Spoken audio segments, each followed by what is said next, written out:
आज हम बात करेंगे किचन या वार्डरोब में किस किस तरह के हिंज लगते हैं और उनकी क्या क्या डिटेल्स रहती है। इस वीडियो में आपको बहुत कुछ जानकारी मिलने वाली है, तो वीडियो के अंत तक बने रहिए।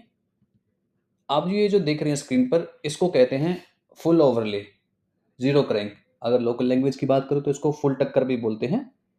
फुल टक्कर में आप देखेंगे, ये मेरी कैबिनेट की जो है साइड है, ये लेफ्ट साइड है, उसके ऊपर ये वाला है आपका शटर और ये आपका हिंज लगा हुआ है। ये मैक्सिमम साइड को ये जो शटर कवर कर रहा है, इसको हम कहते हैं ओवरले। तो ये फुल कर रहा है तो इसको फुल ओवरले या जीरो क्रैंक या फुल टक्कर हम कहते हैं। और अभी ये जो है आपका, ये हाफ ओवरले है, 9.5 क्रैंक, कुछ लोग इसे 8 क्रैंक भी कहते हैं। ये इसका यूज केस कहाँ होता है, जहाँ पे आपको एक ही साइड पर दो शटर को माउंट करना हो। अब ये जो देख रहे हैं आप, यहाँ पे साइड एक है, लेकिन इसके लेफ्ट में और राइट में दो शटर को माउंट किया हुआ है, तो इसको हम बोलते हैं हाफ ओवरले, 9.5 क्रैंक या हाफ टक्कर।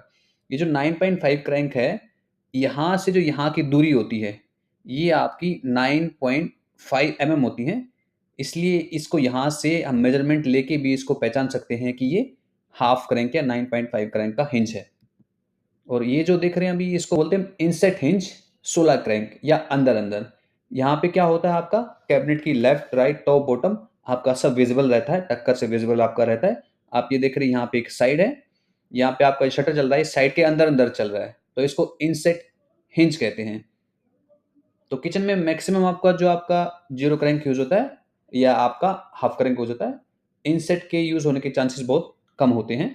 ये तीन तरह के हिंजेस आपके हैं। नेक्स्ट है आपका ये फुल ओवरले। इसमें इमेज को आपको देख के अंदाजा लगाया जा सकता है कि ये यहाँ पे साइड है, ये आपको डोर है, थोड़ी और क्लैरिटी आपको यहाँ पे मिल जाती है।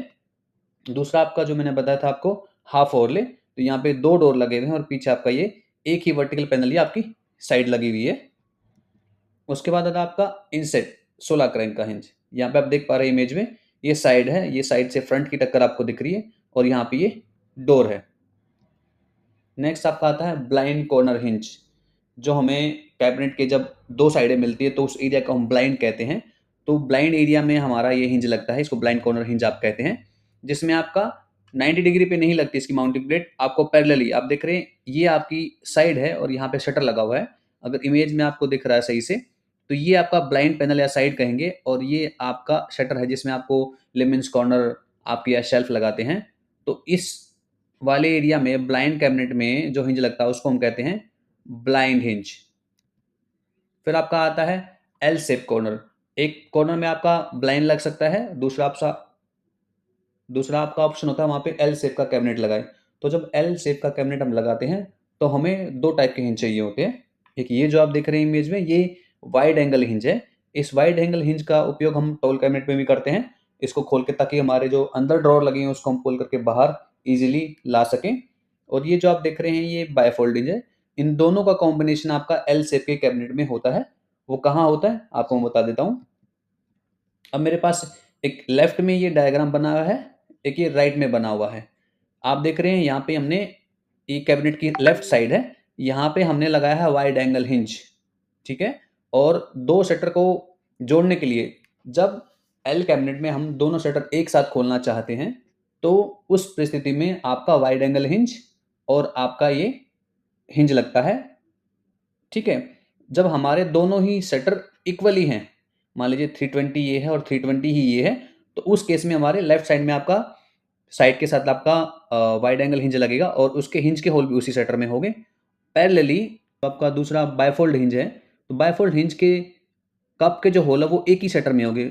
ध्यान रखिए, काफ़ी ध्यान देने वाली बात है, जब आपके दोनों शटर इक्वल होते हैं तो दोनों हिंज के कप के होल एक ही शटर में आते हैं। यहाँ पे आपकी नॉब खुली हुई है, आप यहाँ से पुल करते हुए इसको ऐसे खोल सकते हैं। दूसरी सिचुएशन में क्या होता है कि काफ़ी बार दो शटर के बीच में जो गैप होता है, कस्टमर कहता है हमें इसको नहीं दिखाना है, तो उस केस में हम एक शटर को बड़ा कर देते हैं। अभी जहाँ पे हमने वाइड एंगल हिंज लगाया है, तो उस शटर को हमने यहाँ पे 5 बढ़ा दिया है। तो 5 बढ़ाने के बाद ये जो गैप है वो नहीं दिखता है। इस केस में आपको क्या करना पड़ेगा, आपको एक हिंज के होल जो माउंटिंग प्लेट लगी वहां करने पड़ेंगे और दूसरे में आपको ऑपोजिट शटर में करना पड़ेगा। माउंटिंग प्लेट की डायरेक्शन और हिंज के कप की डायरेक्शन है वो बदल जाएगी। तो जब भी आप शटर का साइड पे आप चेक कर लें कि शटर का क्या साइज आया हुआ है, उसके हिसाब से ही आप इसके होल करिए। उसके बाद आता है आपका, हमारे पास एल्यूमिनियम फ्रेम हम लगाते हैं किचन में ग्लास में। एक तो नॉर्मल वाला हिंज आपका लग जाता है, दूसरा जो हिंज होता है ये आपका होता है, ये आपकी प्रोफाइल में ऐसे लग जाता है। ये जितने भी मैं हिंज के बारे में आपको बता रहा हूँ, ये सब ही हेटिक के हिंजेस हैं। आपको दूसरी ब्रांड में कुछ ड्रिलिंग डिस्टेंस का फ़र्क मिल सकता है या डिज़ाइन का फ़र्क आपको मिल सकता है। ये आपका, इसमें भी आपके फुल ओवरले, हाफ ओवरले और इनसेट हिंज आते हैं एल्यूमिनियम फ्रेम के लिए, जो ये 20x7 की प्रोफाइल है उसके लिए। तो यहाँ पे आपको इसके ड्रिलिंग के डिस्टेंस दिए हुए हैं, कैसे कैसे आपको कटआउट लगाना है। हमारे साथ जुड़े रहिए, ऐसी बहुत सारी इन्फॉर्मेशन आपको हमारे चैनल पे मिलती रहती है। अगर आपका कोई सवाल है या कोई सजेशन है, आप कमेंट बॉक्स में लिखिए, हम अवश्य रिप्लाई करेंगे। Thank you very much.